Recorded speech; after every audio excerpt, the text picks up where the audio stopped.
ng gagamba, sa tuwing bumibili ako ng gagamba, pre. Ngayon, yung nabili kong gagamba last video, pre, pangatlong set na yan. Yung unang set, nagtagal naman sila. Tapos yung mga sumunod na araw, pre, hindi ko na alam kung ano yung dapat ipakain sa gagamba na yon. Pinakain ko ng ipis, pero sa mga sumunod na araw, ayaw na nila ng ipis. Kailangan pala nila, pre, ng mga makakatas na pagkain, no? Ngayon may napanood ako sa YouTube, ganito pala yung kung paano pakainin yung mga gagamba, pre. Buti na lang nag-search ako sa YouTube, kaya malaking bagay talaga YouTube, pre.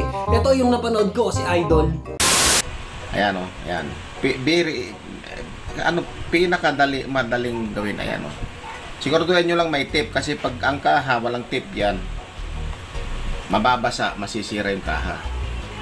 Hindi nyo na mabubuksan yung kaha, didikit. Napakadaling paraan na pagpapakain ganyan, no? Gaganyan mo lang siya. Siyempre may gatas yan, ayan, inaluan natin gatas itong ano. Hindi na kayo mahirapan paano pagpakain ng gagamba yan. Napakadaling paraan.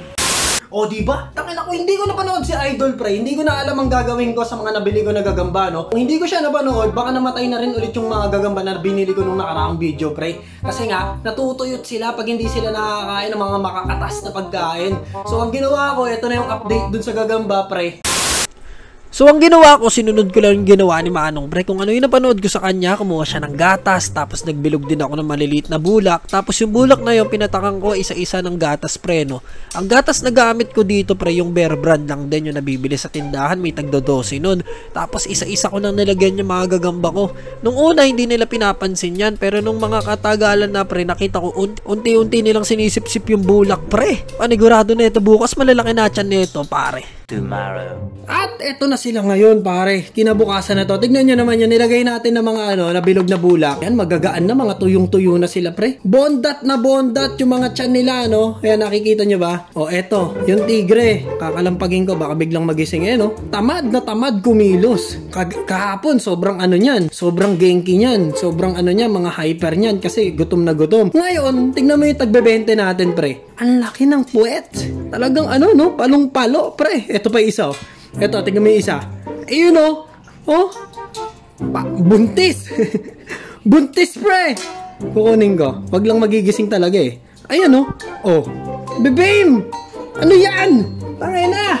Laki ng tiyan. Ang problema natin ngayon dito, pre. Hindi ito maglalaban. Busog, eh. Ayan, oh. Oh. Nakita mo, boy? Oh. Ang problema ngayon, paano ko silang paglalaban-labanin? Busog na busog na busog na busog. Gagawan din natin sila pala ng ito yung pinakakulungan na to, pre. Lalagyan natin to ng palapa ng buko. Para daw magmukhang habitat talaga nila yung kulungan. Lalagyan natin to ng palapa ng ng buko. Tara, labas tayo sa labas.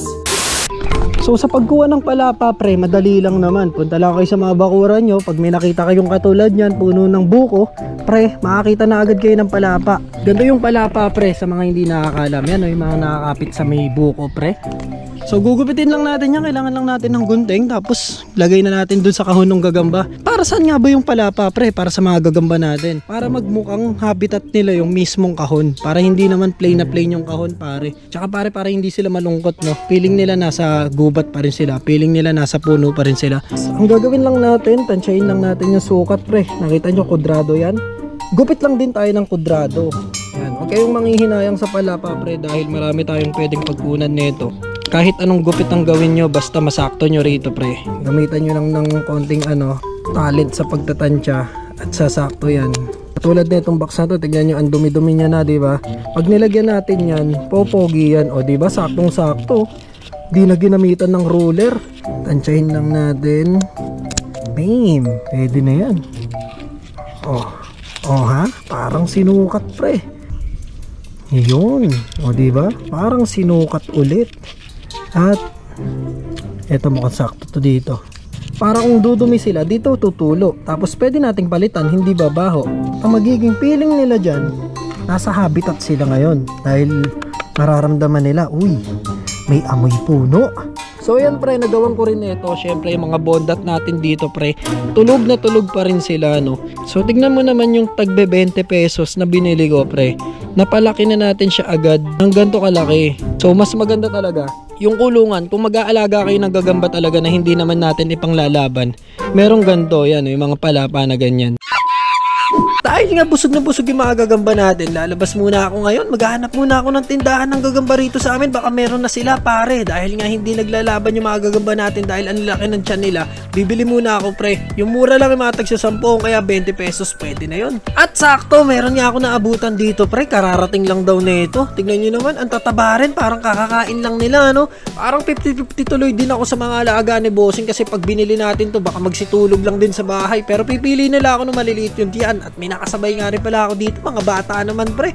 Nakakatuwa lang dahil yung mga bata ngayon naglalaro pa rin sila ng mga gagamba no. Tinanong ko kung aanhin ba nila yung gagamba. Ang sabi nila alagaan daw nila kaya mas mabuti pa kaya bumili na rin tayo baka maunahan pa tayo nito eh. Bumili nga pala ako ng 4, 15 isa tapos binigay na lang sa akin ni Bossing ng 50 pre, 4 na yon. Nilagay ko nga rin pala sila sa sachet kasi wala ka pala akong dalang kulungan dito. Boss, good item to boss ah. Mukhang maganda to boss ah. Ito nakakuha tayo dito ng 4 na nagagamba no. Tigrihan yan pre. Tignan natin kung mananalo tong tigrihan na nabili ko dito sa amin. Tapos yung nabili ko doon sa Balagtas. Pero ayan, nakaset na. Ayan, ayan na. Boom! Tumakbo. Tumakbo yung tagki-15 boy. Diyan boy. Parang natakot ah. Parang ayan na. Humarap na. Tulak lang natin sa puwet. Ang unang malaglag siyang talo. Oops, nagtititigan. Ayan, tulak natin ng konti. Hindi sila nagpapansinan, boy. Nakakakma na yung tigrihan natin dito. Yun, nalaglag. Ayun, umangat. Uy, sinugod. Uy, sinugod na yun. Nalaglag ulit. Parang mahiyain yung tagsi 60. Ayan, dinaanan lang siya, oh. Ayan, oh. Dinadaan-daanan lang siya. Pero lamang yung tagsi 60, nakadalawang bagsak na yung tagki 15. Parang tamad na tamad yung tagsi 60 natin, pre. Oops. Oops. Oops. Angat na yan. Ayan na. Umangat na. Oh, de. Oh, doon. Sugod. Ikaw, angat ka dyan. Sugudin mo. Puro sapot na sila, boy. Pareha silang nasa magkabilang dulo ngayon. Talagang ang kapit ng sapot, no? Ang hirap putulin. Ayan na, sinusugod na naman po. Ang tagki-15. Yung tagsi-60 natin. Tinatansya niya, boy. Ayan na. Boom! Oops, hindi tuluyang nalaglag. Sige, hindi counted. Pero 3 laglag ka lang, boy. Oops. Okay, bumabalik yung tagki-15. Balik ka ron, duluhan mo. Ito, ay gumising.